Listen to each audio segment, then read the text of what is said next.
Neemias capítulo 6, verso de número 3. Quantos encontraram, diga amém, Jesus. Diz assim a palavra do Senhor: estou fazendo uma grande obra, de modo que não poderei descer. Repita comigo dizendo: estou fazendo uma grande obra, de modo que não poderei descer. Amém? Tome o seu assento, glorificando ao nome do Senhor Jesus Cristo. Aleluia. Glória a Deus. Hoje de manhã eu já estive ministrando aqui essa palavra, e Deus palestrou conosco de uma forma muito especial.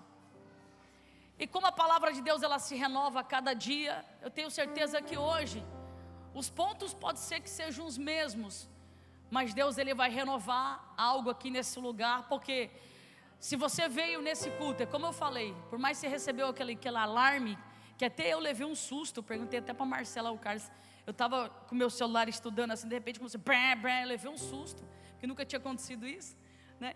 Então por mais que você veio aqui nesse culto, né, mediante esses alarmes, todo mundo ficou com medo, porque Deus tem algo com você aqui nesse lugar, é algo aqui presente, Deus tem algo com você. E eu não tenho dúvida que essa palavra aqui ela vai ser uma resposta para o seu coração. Porque o texto que nós lemos aqui fala de um homem que vivia umas condições muito boas. Ele era copeiro de um rei muito importante. E um copeiro naquela época, ele era um posicionamento de grande apreço. Para você chegar a ser um copeiro, você tinha que ter muita confiança do rei. Não é só porque você tinha que experimentar o alimento ou a bebida antes do rei tomar ou comer, porque naquela época tinha muito essa questão de envenenamento, mas o copeiro também tinha uma função muito importante de conselheiro ao rei. Então Neemias ele ficou muitos anos nessa posição, e muito bem remunerado para isso. Só que a Bíblia vai dizer no capítulo 1 do livro de Neemias, que uma certa feita ele recebe uma notícia, ele recebe uma visita do seu irmão e um grupo de judeus, e ele faz uma pergunta: como é que está lá Jerusalém? Como é que está o nosso povo? E a notícia que ele recebe é a notícia que mexe com o coração dele. Aquele povo disse assim: Neemias, a cidade está toda destruída, os muros estão destruídos, as portas estão queimadas, alguns até voltaram para lá, mas a humilhação é muito grande. As pessoas que moram ao redor humilham muito o nosso povo. E o povo de Israel naquele tempo, irmãos, eles eram um povo que oscilava muito na sua fé. O povo de Israel era mais ou menos parecido com o dia de hoje, não tem muita diferença. Você pode perceber que às vezes as pessoas vêm para a igreja e está voando, né? É o crente pentecostal, é do manto, ou quer servir, quer trabalhar, quer colocar a mão no arado, mas quando ele tem contato com a realidade, que são as guerras que você enfrenta espiritualmente por colocar a mão no arado, tem muitas pessoas que voltam para trás. Tem muitas pessoas que falam: olha, estou pensando bem, eu acho que eu vou devolver esse cargo aqui, eu acho que eu não vou mais servir na igreja, né? Depois que eu comecei a servir na igreja, muitas lutas apareceram, mas isso faz parte, irmãos, porque quando você serve o reino de Deus, você entra numa guerra espiritual muito grande, porque o adversário da sua alma, ele não quer que você sirva ao Senhor, ele não quer que você faça algo para o reino de Deus. Então naquela época, as pessoas, por conta dessa oscilação de fé, fizeram muitas alianças erradas, e fizeram com que eles fossem levados cativos. E nesse cativeiro, nessa guerra deles serem levados cativos, as suas cidades foram destruídas, porque era assim que acontecia. As pessoas, quando entravam nas cidades, os inimigos, eles despojavam todo mundo e matavam pessoas, destruíam os muros da cidade, porque uma cidade sem muro é uma cidade desprotegida. Mas acima de tudo isso, o que mexe muito com o coração de Neemias não é só a cidade destruída, mas a humilhação que o seu povo começa a enfrentar. Então aquilo mexe muito com o coração dele, e ele começa a se ver naquele lugar, copeiro do rei, vivendo uma vida boa, vivendo uma vida tranquila. Ele não precisaria se incomodar com isso, irmãos, mas ele se coloca no coração, se coloca no lugar daquele povo, e a Bíblia vai dizer que ele começa a chorar, ele começa a se lamentar, Ele começa a lembrar das promessas de Deus para o povo. E ele lembra também das alianças quebradas. E ele começa a orar ao Senhor e dizer: Senhor, tenha misericórdia do meu povo. Eu sei, Pai, que eles muitas vezes quebraram as alianças. Ele começa a se inserir naquela oração. Ele diz: nós pecamos contra Ti. Mas o Senhor também fez uma promessa, que se nós nos arrependermos e voltarmos o coração para Ti, a Tua misericórdia vai descer. O Senhor vai ajuntar de novo o povo. E nessa oração, irmão, o texto vai dizer que ele começa a orar e a se quebrantar muito grande. E naquele quebrantamento nasce um desejo no coração dele. Qual que era o desejo, pastora? De não ficar de braços cruzados diante daquela notícia, de não fazer de conta que não estava vendo. Porque tem muitas pessoas que assim, irmãos, ele vê o necessitado, ele vê a pessoa sofrendo, ele vê o casamento sendo destruído, e ele sabe que ele pode trazer uma palavra, ele sabe que ele pode estender a mão, ele sabe que ele pode fazer alguma coisa, mas há muitas pessoas que preferem ficar neutro. Você sabia disso? Você mora lá na rua da tua casa, você contempla, um exemplo estou citando, você contempla o vizinho quebrando pau lá com a esposa, aquele casamento destruído, e você tem uma palavra de vida eterna para aquela família. Mas muitas vezes você não se sente capaz, você tem medo de chegar lá e oferecer Jesus para aquela família.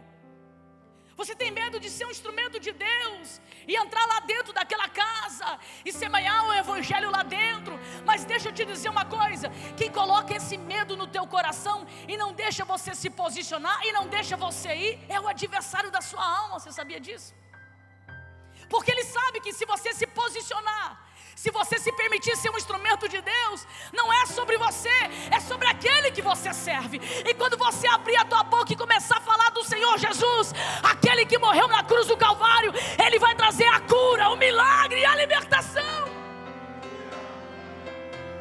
Quando eu olho aqui para Neemias se colocando no lugar daquele povo e chorando, eu lembrava quando a irmã Jussara entrou dentro da minha casa, vendo a destruição da nossa casa, da nossa família. Aquela mulher insistiu, ela semeou o evangelho lá dentro, mas não só semeou, ela fazia questão de passar todos os cultos lá na porta da nossa casa e nos conduzir para o culto. E a insistência daquela mulher fez eu estar aqui hoje nesse altar.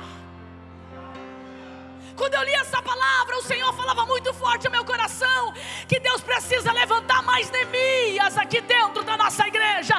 E você que está me assistindo, nós precisamos ser como Neemias, de não fazer de conta que não estamos vendo, que nós não estamos ouvindo, mas nós temos que olhar, agir e falar daquele que morreu na cruz do Calvário.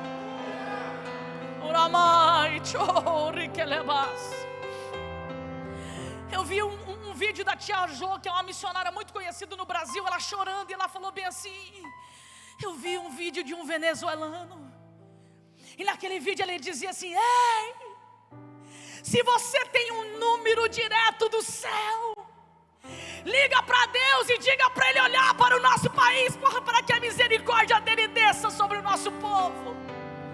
E ela dizia naquele vídeo: e nós temos essa ligação direta. Sabe qual que é a nossa ligação direta? É o nosso joelhos dobrado e clamando pela misericórdia de Deus. Deixa eu te dizer algo da parte de Deus: não tem um casamento destruído que Deus não restaure, não tem uma casa perdida que Deus não restaure, não tem uma alma doente, alguém desenganado pela medicina que Deus não restaure.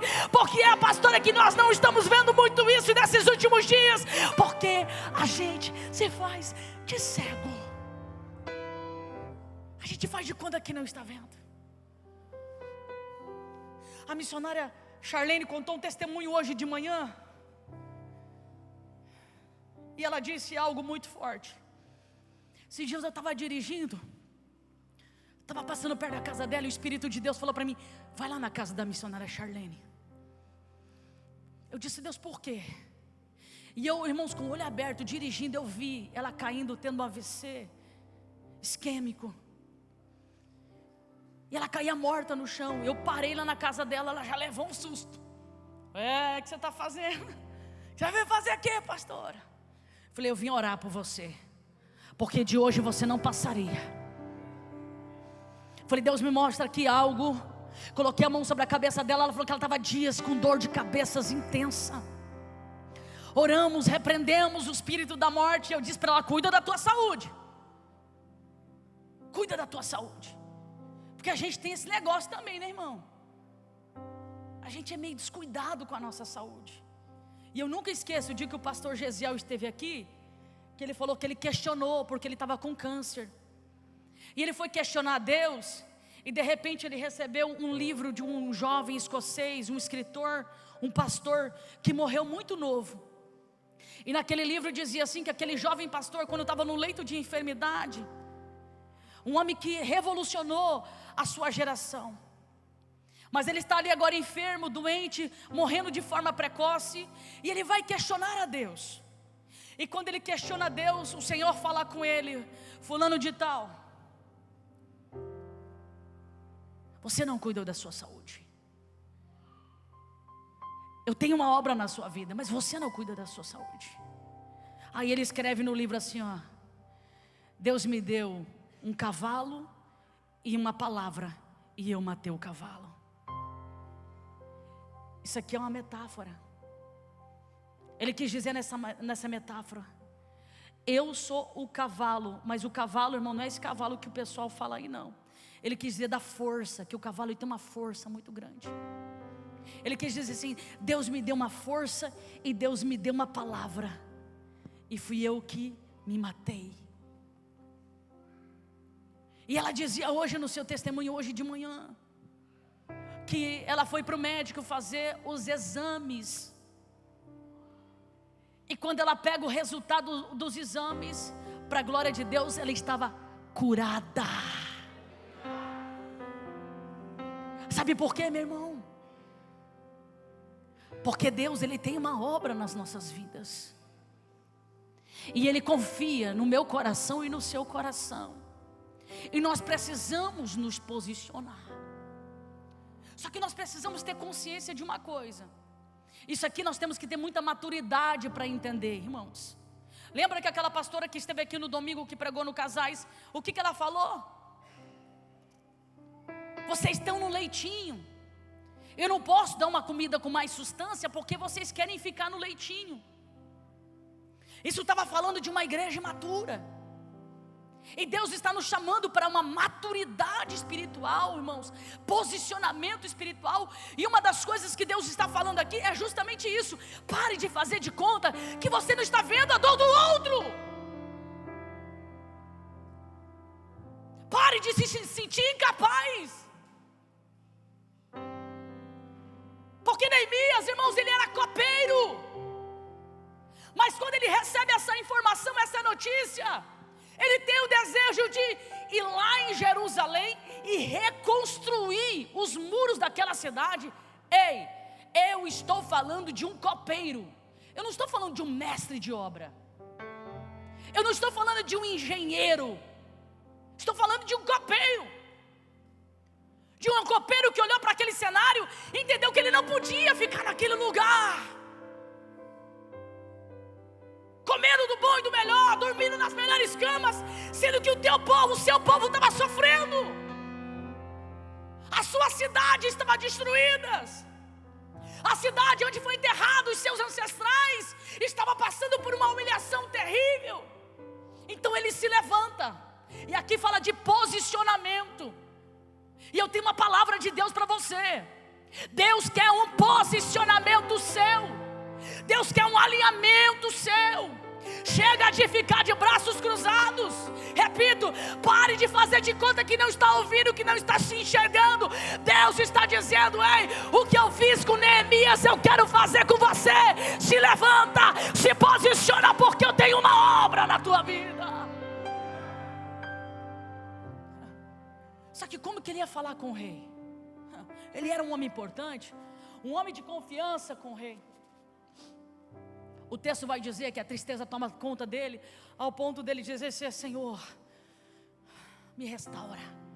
Eu não posso chegar assim triste na presença do rei, porque naquela época, essa posição, a pessoa tinha que estar sempre disposta, e o copeiro sempre tinha que estar muito alegre, tinha que transparecer alegria, senão você corria o risco de ser morto. Só que olha que forte isso, irmãos.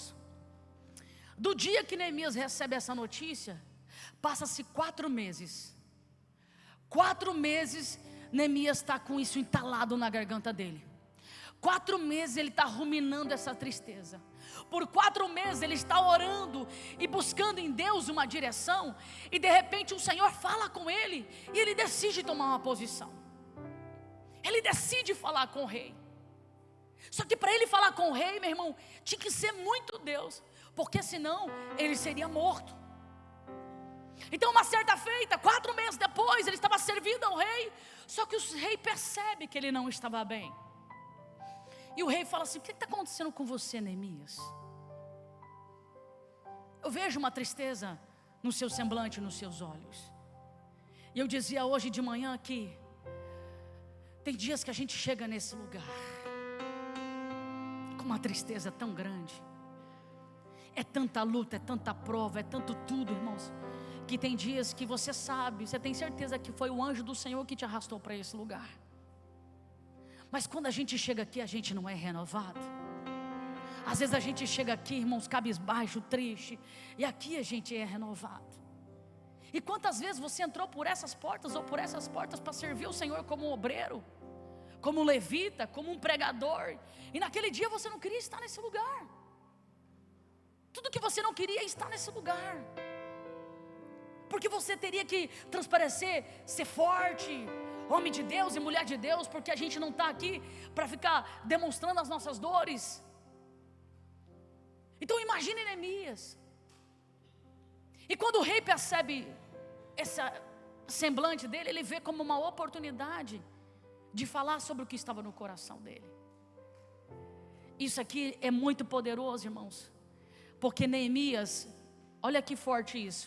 Depois que ele recebe essa palavra, ele fica 4 meses orando, jejuando, buscando ao Senhor, mas também planejando a sua ida.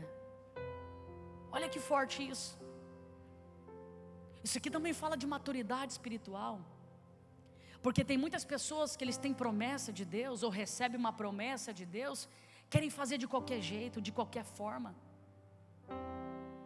Mas quando você olha para Neemias, olha o posicionamento que ele tem diante do rei. Primeiro, que ele pede a liberação. Segundo, que ele pede uma carta de transição. Ele precisava de uma carta de transição até lá, para que ele não fosse impedido de chegar naquele lugar. Depois ele entende que ele ia precisar de madeiras para reconstruir as portas daquele lugar. Ele ia precisar de recurso. E além dele pedir uma carta de transição, ainda ele pede recursos. Ele pede recursos para o rei. O texto vai dizer que o rei olha para a esposa dele, analisa a situação, e ambos chegam num comum acordo, e eles abençoam Neemias. E o texto vai dizer mais, que o rei, ele prepara soldados para ir junto com Neemias. Agora Neemias não tem mais uma palavra no seu coração, um desejo. Agora ele tem a confirmação de Deus de que ele está no propósito certo. Agora ele tem uma carta de liberdade. E agora ele precisa executar o que Deus colocou no coração dele. Isso aqui é muito poderoso, irmãos. Você sabe por quê? Porque quando Neemias ele decide ter esse posicionamento, sabe o que acontece? Presbítero Christian, a informação vai longe. Vai longe. Chega lá em Jerusalém. Chega lá no ouvido dos adversários. E aqueles que não queriam que aquela cidade fosse reconstruída, restaurada, fica indignado com essa notícia. E eles já ficam armados, esperando para ver se realmente Neemias ia chegar lá. E ele chega. E quando ele chega lá, lembra que eu falei? Com uma promessa, um propósito, e a direção de Deus, quando ele chega lá, ele não chega alarmando o que ele vai fazer. Isso aqui, irmão, fala também de maturidade espiritual. Porque a gente é meio besta às vezes, né?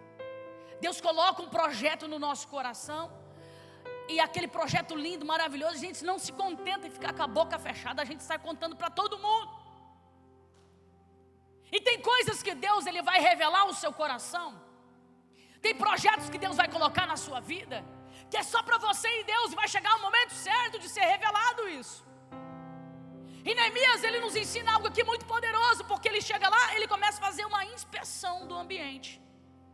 O texto vai dizer que ele começa a andar pelos entulhos daqueles muros. Ele começa a fazer uma análise. E o contexto dessa história vai nos dizer que quando ele olha aquela destruição, ele percebe que o trabalho ia ser muito árduo. Ele poderia voltar atrás, neném. Ele poderia desistir. Ele poderia olhar para tudo aquilo e falar assim: eu acho que eu não vou colocar a mão nisso aqui não. Mexer nisso aqui vai me dar uma dor de cabeça. Mexer nisso aqui vai ter muita perseguição. Mas lembra o que eu disse? Qual foi o momento que nasceu o desejo no coração de Neemias? No momento que ele se colocou no lugar do outro. E aqui faz toda a diferença. Deus está procurando corações, porque Ele quer confiar coisas profundas e tremendas. Mas não é em qualquer coração. É em coração de pessoas que se colocam no lugar do outro. Não em pessoas egoístas. Não em pessoas que pensam só em si. Por isso que você vai ver Neemias, depois que faz aquela inspeção, ele convoca os líderes e começa a fazer um planejamento. Ele chama a liderança. Isso aqui é muito profundo, irmãos, que ele começa a dizer assim: olha, a gente vai precisar de todo mundo para nos ajudar.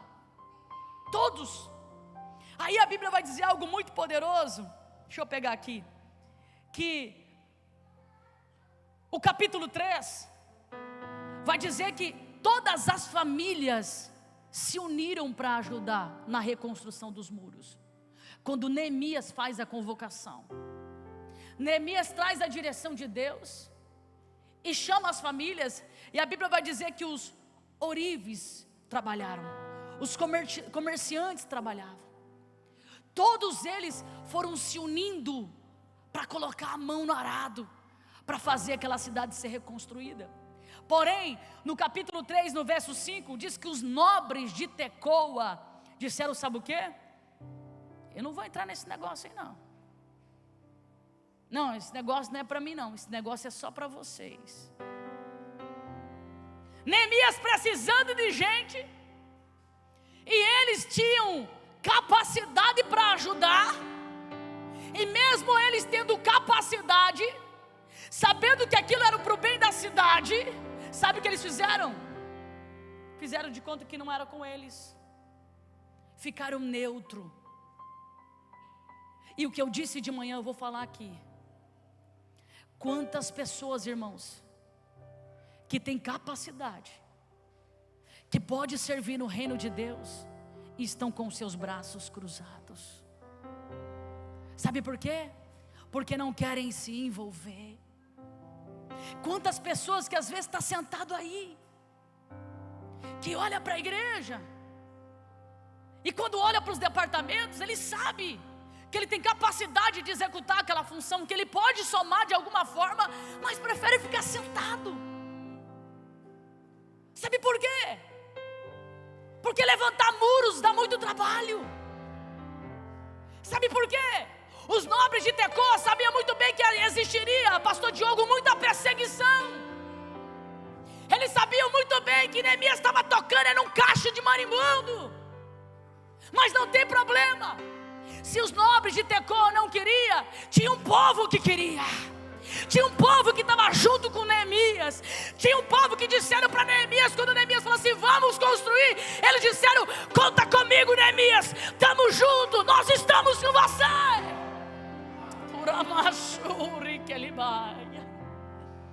perceba que eu não estou falando de mestres de obra.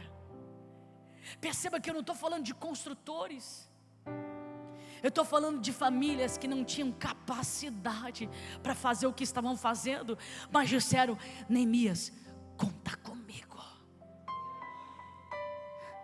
Enquanto uns não confiaram na liderança de Neemias, outros disseram: nós pegamos na tua mão e estamos juntos. Só que aqui é muito forte, irmãos, porque tem dois homens que são chamados de Sanbalate e Tobias. Quando eles percebem que o povo está animado, que o povo está feliz, quando eles começam a perceber que o povo estava empolgado com a liderança de Neemias, que eles iam estar junto, que eles iam ajudar a construir, esses homens começam a pensar: a gente tem que fazer alguma coisa. Isso não pode acontecer. Esses muros não podem ser levantados. Então eles começam, irmãos, a dizer para Neemias: vocês não vão conseguir. Olha a situação desses muros. Eles começam a desestimular Neemias e dizer assim: vocês não têm força, vocês não têm gente suficiente. Eles começam a colocar um monte de impedimento para Neemias. E sabe o que é interessante, meu irmão? Neemias, ele faz uma coisa que nós precisamos aprender. Entrava aqui e saía aqui. Ele não estava nem aí. O pessoal falando dos muros, falando da cidade. Essa cidade é falida, Neemias. Desiste. Está perdendo tempo. É você que está orando pelo teu casamento e tem alguém que diz: desiste, é perca de tempo. É você que tem um desejo de empreender, de abrir um negócio, e alguém está dizendo para você: desiste, é perca de tempo. Mas eu venho como profeta de Deus para dizer para você: faça como Neemias, foca na promessa, porque o Deus que te fez a promessa, Ele é fiel e justo para cumprir. Sabe o que é interessante, irmãos? Sabe o que é interessante? É que aquele povo percebe que falar da cidade, falar do muro, não estava adiantando nada, né? Sabe o que é isso? Não, falar do ministério dele, falar que ele não canta nada, falar que ele não prega nada, falar isso, falar aquilo, não está adiantando. Aí Sanbalate e Tobias, ele fala assim: vamos mudar a estratégia. Vamos falar agora de Neemias. Vamos tocar na imagem dele. Vamos tocar na moral dele. Você percebe que o inimigo, ele não desiste. Primeiro ele fala que você não vai conseguir, que não vai dar certo, que esse casamento não vai ser restaurado, que não vai ter cura, que não vai ter libertação. Aí ele percebe que não entra no teu coração, daí ele muda a estratégia. Então deixa eu falar mal da vida dele. Então deixa eu levantar calúnias contra ele. Então deixa. E eles fazem isso. Ele envia uma carta aberta, e ela foi lida aberta, dizendo que Neemias estava fazendo aquele movimento todo. Não era para levantar muro nenhum. Não, é porque ele queria ser o rei daquele povo. Olha só. E essa carta aberta, quando ela foi lida, a intenção é que a fofoca se espalhasse, é que chegasse lá no chefe de Neemias. A intenção é que Neemias fosse perseguido e morto com essa informação. Mas sabe o que é interessante? A Bíblia vai dizer algo muito poderoso. Neemias estava levantando os muros, do jeito que ele estava, ele ficou. Ele não se importou com o que estavam dizendo. E mais, o texto vai dizer que ele se posiciona, desmente aquele povo e continua trabalhando. O que é que estão falando de você que tem feito você querer parar? O que é que estão dizendo sobre você? Qual é a fofoca que estão se levantando contra você? O que é que a parentela fala de você que tem machucado o seu coração, que tem feito você querer parar? Sabe por que Deus te trouxe aqui hoje? Para dizer para você: ei, aprenda com Neemias. Não dê ouvido a esse povo. Continue a fazer o que você já estava fazendo, porque você precisa entregar esses muros prontos. Enquanto você não entregar esses muros prontos, o ciclo não vai se encerrar na sua vida. Você não muda de fase. O diabo não quer, meu irmão, que você feche esse ciclo. É por isso que ele tem criado situações para ferir o seu coração, para parar você, para parar o teu ministério. Mas a partir de hoje, olha o que Deus vai fazer aqui. Deus vai ungir os seus ouvidos. Essas palavras que estão dizendo para querer te desmotivar, não terá mais poder e autoridade na sua vida, porque Deus te trouxe aqui hoje para dizer para você: foca no propósito. Foca no propósito. Aí não funciona, nenê. Não funciona. Não conseguiram tirar o homem do trabalho. Aí acontece uma outra coisa. Sanbalat e Tobias diz assim: a gente falou dos muros da cidade, não funcionou. Aí a gente pegou, falamos dele, tocamos na moral dele, também não funcionou.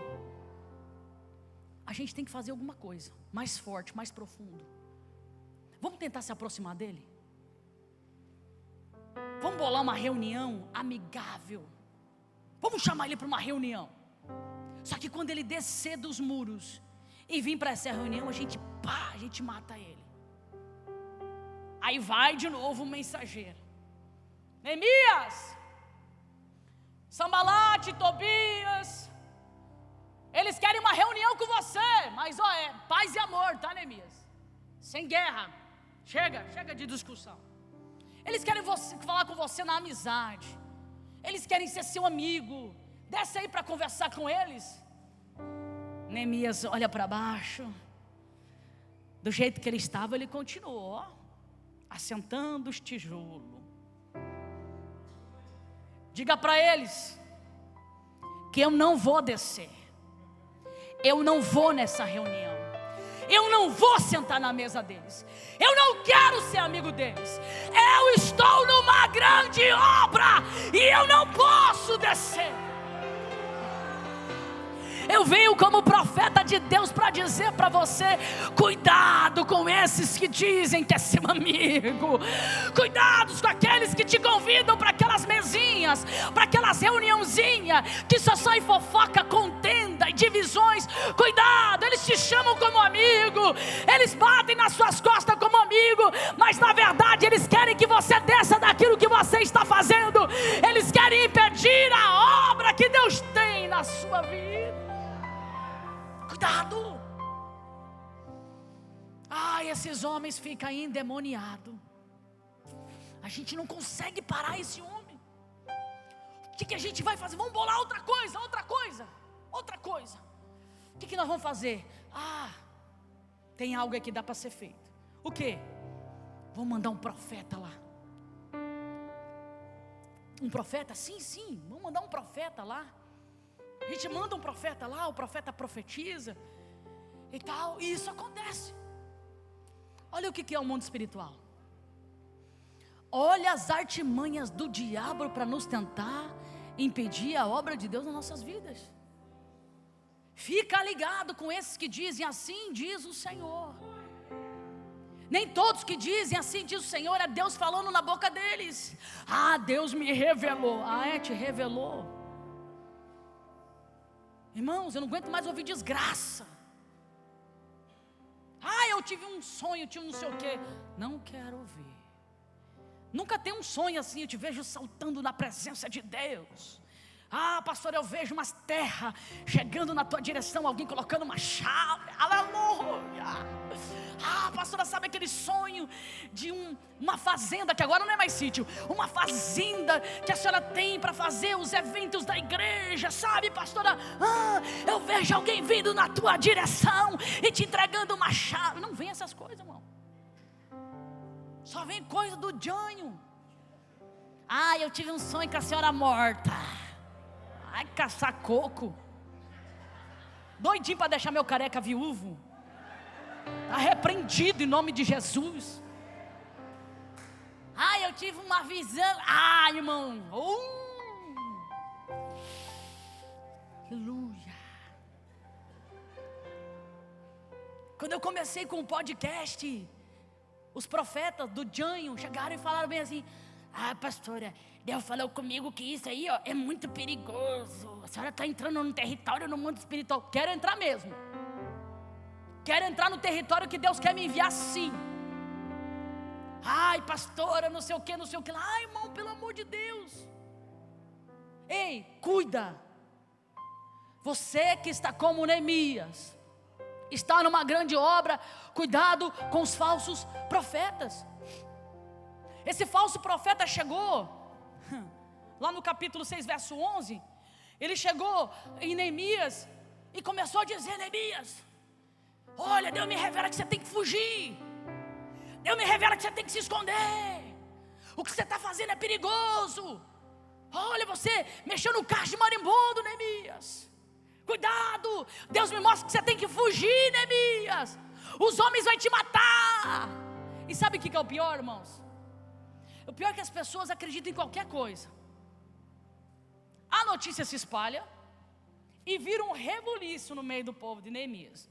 O povo estava trabalhando, estava feliz da vida, estava todo mundo lá cansado, mas trabalhando. Mas de repente, esse falso profeta vindo do inferno, enviado por Sanbalate e Tobias, porque achavam que não tinha que ser reconstruído aqueles muros,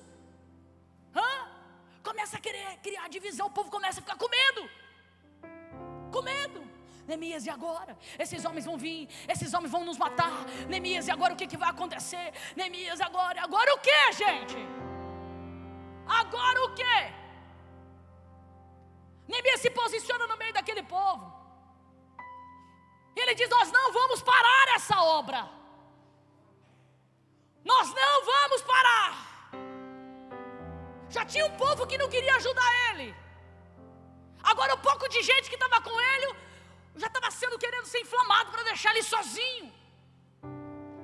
Mas Neemias fala assim: o negócio é o seguinte, vamos nos dividir em duas equipes. Vou colocar uma equipe para guardar os lugares que ainda não foram levantados. Agora a outra equipe, nós vamos trabalhar dia e noite. E mais, já que eles querem nos matar, nós vamos trabalhar com uma, nós vamos, uma colher, assentando os tijolos. E com a outra nós vamos estar com a espada nas nossas mãos. Aquele povo, irmãos, ficavam 24 horas em estado de alerta. Sabe o que o texto diz? Que eles dormiam com a própria roupa suja do dia a dia. Eles não tinham tempo para tomar banho, irmãos. Eles trabalhavam tanto, e a exaustão era tão grande, que a única coisa que trazia vigor no coração daquele povo era porque eles cantavam, eles louvavam ao Senhor, para poder se renovar. Olha o poder que tem o louvor, irmãos, que coisa tremenda. Quando Sanbalate e Tobias, ele percebe que isso também não funciona, porque Neemias, ele se posiciona e diz: nós não podemos parar, nós precisamos continuar. Aí o texto vai dizer algo muito poderoso. Neemias capítulo 6, verso 15. Os muros são concluídos. 52 dias depois, eles conseguem terminar os muros. Eles conseguem reconstruir as portas daquele lugar. E aqui vem a melhor parte. Neemias capítulo 6, verso 16. E os seus adversários reconheceram que Deus era Deus na vida deles. E os seus adversários reconheceram que se não fosse a mão de Deus com eles, eles não teriam conseguido em 52 dias levantar aqueles muros e cercar aquela cidade. Eu finalizo essa palavra e digo para você algo da parte de Deus. Nós precisamos amadurecer como igreja e deixarmos de ser como meninos. Nós precisamos lidar com a obra de Deus com mais maturidade. Nós vivemos no meio de um povo, irmãos, e um povo geral, não falo só aqui, igreja, no meio de um povo que tem uns mais maduros e outros não. E aqueles que não são maduros espiritualmente, nós temos que nos posicionar e levantar essas pessoas. Nós precisamos, como igreja, parar de se importar com diz que me diz que. Nós, como igrejas maduras, nós precisamos sair desse lugar de que qualquer coisa que aconteça, eu vou deixar de fazer a obra de Deus. Estão se levantando, estão me machucando, estão me ferindo, estão me anulando, e daí? Entenda que são Sambalate, Tobias, Gesem, são homens que não querem que os seus muros sejam restaurados. São pessoas que não querem ver o seu casamento restaurado. E é por isso que eles mandam você desistir, abandonar, voltar para trás. São pessoas que não acreditam no projeto de Deus na sua vida. Mas nós não temos que ficar presos no meio dessas pessoas, nas palavras que consomem o coração delas. Nós precisamos focar naquele que morreu na cruz do Calvário. Sabe por quê? A história de Neemias é a prova viva de que vai ter muitas distrações para querer me tirar do propósito. Mas se eu ficar no propósito, aqueles que se levantaram contra as nossas vidas vão ter que ver os muros levantar. Ei, Amarassuri Kelibaia. Aquele que hoje olha para você e não dá nada, aquele que hoje olha para você e ignora, rejeita, vira as costas para você, fala da sua vida do jeito que você é, levanta difamações, lá na frente a Bíblia diz que ele vai ter que reconhecer que Deus é Deus na sua vida. E isso vai acontecer, sabe quando? Quando você deixar de olhar para baixo, parar de olhar para trás, parar de dar conversa para Sambalate e Tobias. Com esses homens, com essas pessoas, a gente não dá conversa, porque eles querem parar aquilo que Deus tem sobre as nossas vidas. Mas Deus te trouxe aqui para te dizer: a unção que estava sobre Neemias, Ele quer transbordar sobre as nossas vidas nessa noite. A unção de restauração, a unção de propósito, a unção de conquista, a unção de entendimento, a unção, irmão, planejamento. Esse homem planeja tudo antes de colocar os pés lá. Aquele que não planeja antes de construir, sabe o que é? É irresponsável. Irresponsável. Eu dizia hoje de manhã: você tem coragem, você que ganha um salário mínimo, querer comprar uma Ferrari, irmão, não faz sentido. Mas tem muitas pessoas que são assim. Eles gastam o que não tem para manter uma aparência. Quando você olha, você acha que eles são milionários. Aí quando você visita a casa deles, você vê a realidade. Quantas pessoas, irmãos, que falam de dinheiro, falam de prosperidade, mas deve para meio mundo. Quantas pessoas que falam de casamento, de restauração, mas o casamento dele é destruído. Quantas pessoas que falam são bons de oratória, mas são prolixos. Falam, mas não vivem o que pregam. Não tem testemunho. E Deus está nos chamando para uma maturidade. O que Deus fez com Neemias, Ele quer fazer conosco nesse lugar. Deus está dizendo para nós aqui nessa noite: eu quero levantar vocês para reconstruir aquilo que está destruído. Eu quero dar unção e autoridade, ousadia, mas precisa ter responsabilidade, disposição. É tão lindo quando a gente vê alguém cantando numa unção tremenda. Meu Deus, como eu queria cantar como fulano, Bertano. Como eu queria ter essa voz aveludada do Nenê. Meu Deus, quando ele canta dá um arrepio na gente. Como eu queria ter a goela da Miriam para cantar. Como eu queria ter não sei o que. Como eu queria ser o Vini para fazer divisão de nós não faz nem força. Mas olha o preço que esse povo paga, irmão. Olha o preço. A Miriam até esses dias estava com um diagnóstico, irmãos, de um possível câncer maligno. E se ela tivesse olhado para o diagnóstico, ela teria parado, teria voltado para trás. Ei, mas o posicionamento dela em Deus fez ela pegar o resultado e está negativo. Esse é o Deus que nós servimos. Deus tem algo poderoso para entregar o seu coração, mas Deus quer renúncia também. Deus quer você na madrugada. Deus quer você lendo a palavra. Como que Deus vai te levantar na palavra? Como que Deus vai te dar unção na palavra, se você não vive a palavra? Ei, amassuri, Deus está nos chamando para um tempo novo, Neemias. O Senhor conta contigo. Hoje Deus te trouxe aqui porque Deus vai te dar autoridade para repreender Sambalate, Tobi. Deus vai te dar autoridade para você colocar esse povo no lugar dele. Sabe por quê? Você tem a palavra que Deus tem para uma nação. Se coloque em pé.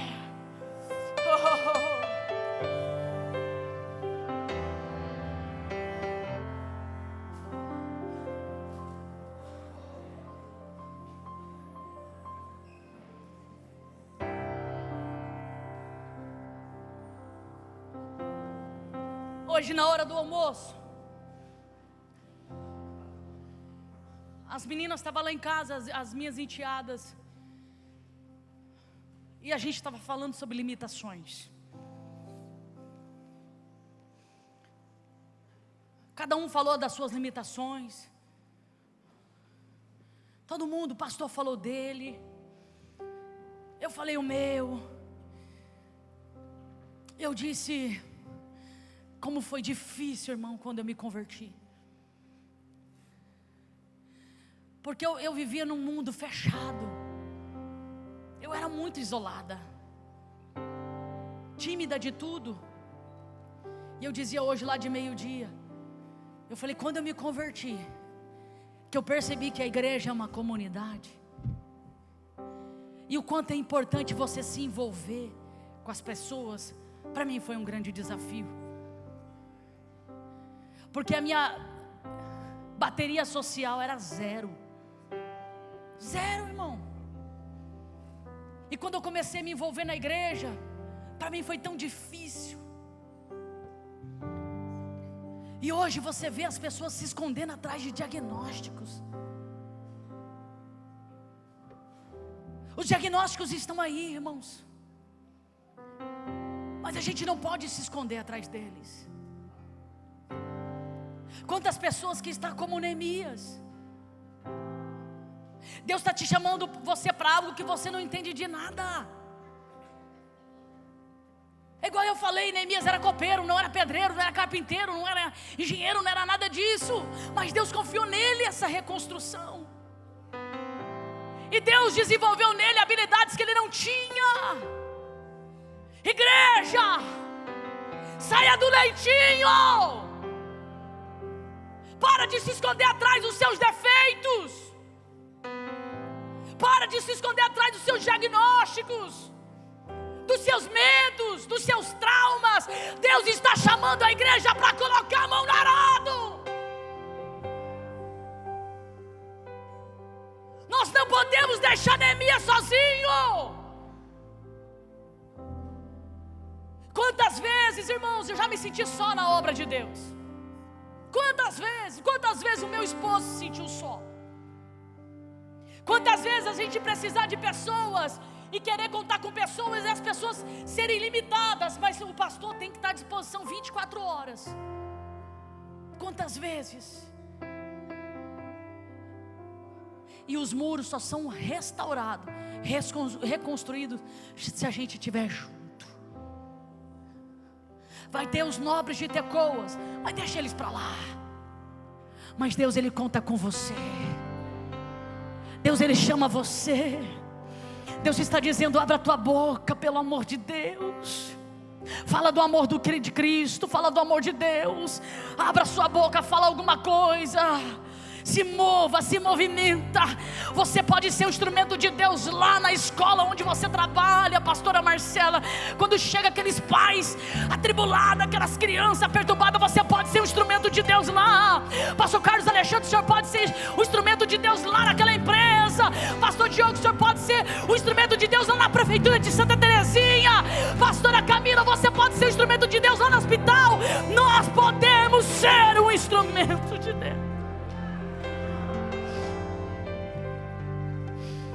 Que medo é esse que nós temos de ser evangélico em alguns ambientes, de ser profetas em alguns ambientes?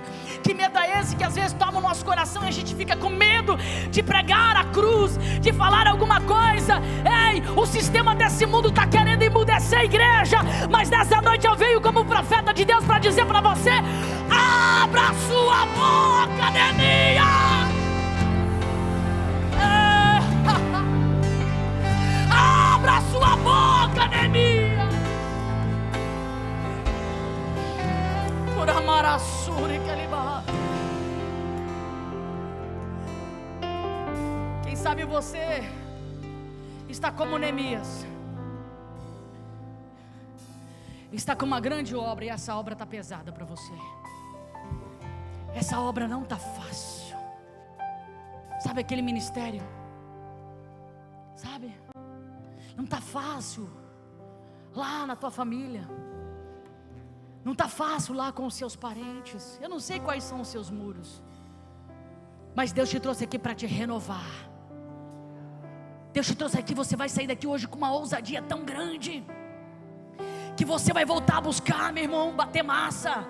Você vai voltar a bater massa, você vai voltar a levantar esses muros, você vai voltar a pegar a tua espada, você vai voltar a ficar vigilante. Se Deus falou com você, eu quero que você dê um passo e venha aqui na frente, que eu quero orar por você. Deus tem um renovo para o seu coração, vem. O propósito de Neemias era levantar os muros, e depois ele ia seguir viagem. Depois ele ia mudar de plano, de estratégia. Não adianta você trocar os pés pelas mãos. Neemias, você precisa levantar esses muros. E Deus te trouxe aqui hoje para te trazer um renovo. E nós vamos orar por essas vidas. Eu quero pedir para os pastores nos ajudar a orar por essas vidas, porque hoje Deus está entregando um renovo. Espírito de Deus, tem Neemias aqui que estava cansado, Espírito Santo. Tem Neemias aqui que está sobrecarregado, estava sem força. Tem Neemias aqui que estava pensando em desistir, Senhor. Tem Neemias aqui, Senhor, que estava olhando para trás.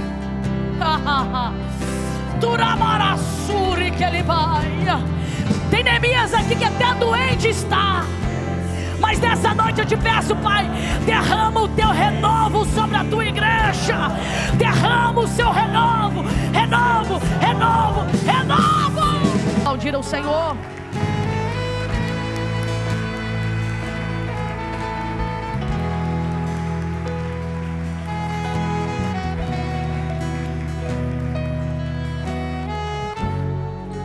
Glória a Deus. Amém, igreja? Receba essa palavra no teu coração.